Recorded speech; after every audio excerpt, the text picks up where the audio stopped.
Fronta Veritas Report.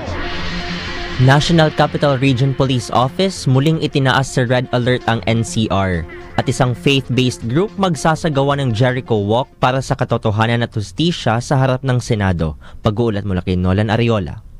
Maraming salamat mga kapanalig. Magsasagawa ng prayer march o Jericho Walk ang faith-based coalition na Kingdom Keepers sa harap ng Senado bukas ng Sabado, July 4 upang ipanalangin ang katotohanan at justisya sa impeachment trial ni Vice President Sara Duterte. Ayon sa grupo, hindi ito isang kilos protesta kundi isang mapayapang pagtitipon para sa panalangin, pagsisisi sa katiwalian at paghingi ng gabay ng Diyos sa mga senador na hahawak sa impeachment trial.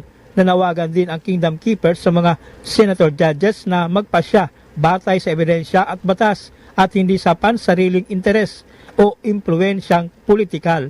Hinikayat din nila ang publiko na manatiling mapagmatsyag at ipagdasal ang patas na pagdinig ng kaso. Kaugnay nito, narito ang pahayag ni Father Robert Reyes. Sasagawa natin ang Jericho Walk sa harap at paligid ng Senado sa umaga ng Sabado, ika-4 ng Hulyo, 2026. Sama-samang tahimik na maglalakad, magdarasal, hinga ng tulong ng Diyos na gawin tayong instrumento ng kanyang katotohanan, katarungan at kapayapaan.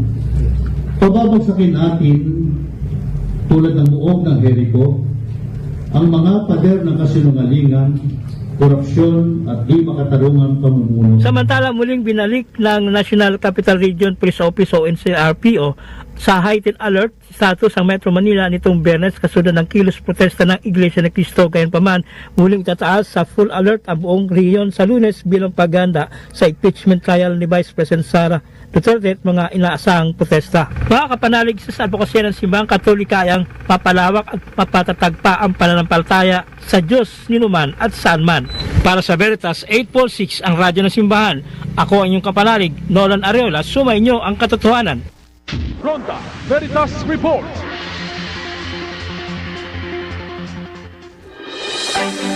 Kapanalig, alamin ang mga pangunahing balita mula sa inyong kapanalig na himpilan. Simula July 6, alas 4:30 hanggang alas 5 ng hapon, maririnig at matutunghayan na ang mga balita sa Veritas Balita sa hapon. Dito lamang sa Veritas 846 AM Band, Veritas TV sa Sky Cable Channel 211, DZRV 846 Facebook page at sa iba pang mga platforms ng himpilan.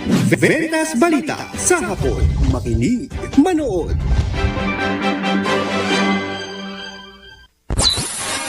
Celebrating 57 years of Catholic broadcasting. From Mega Manila, Philippines, to the World Wide Web. Veritas 846 Kapanalig.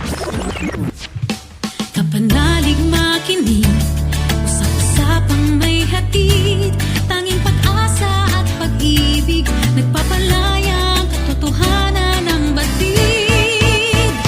Veritas 846, ang radyo ng simbahan.